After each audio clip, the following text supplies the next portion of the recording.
Энэ 4-1-ийн 2 тэгээд 4-1-ийн 14, 4-1-ийн 16-д жишээлбэл өөр хүний хүүхд тээж төрүүлээд өгч байгаа асуудал шүү дээ. Тэрний одоо биологийн юг тогтоохтой яаж шийдэх вэ нэ? Биологийн эцэгхийн тухай юг энийг хуульчлах юм уу? Тийм асуудал зөндөө гарч байгаа. Нэгдүгээр, хоёрдугаар тэр амьд донорын асуудал байж энэ. Одоо зарим нь одоо эргэтнээ худалдаж штэ. Тэрний хэмжээг яаж тогтоохыг ярина. Дараа тодруулъя. За, ажлын хэсгийн ахлагч Баярхтар шорлох уу? За, 4 номерын микрофон хариулъя.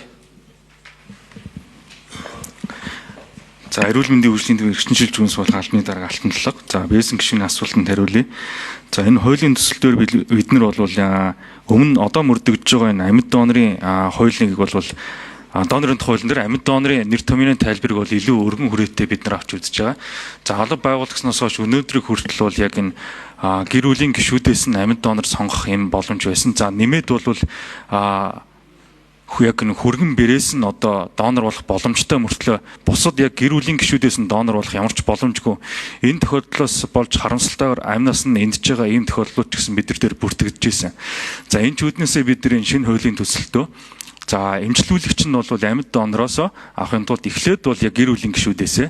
За, энэхээр энэ хүрээндээ байхгүй байх юм бол дараагийн хүргэн бэрээсээ энэ сонгох боломжийг бол илүү нээж өгч байгаа гэсэн энэ тогтолцоог оруулж гисэн.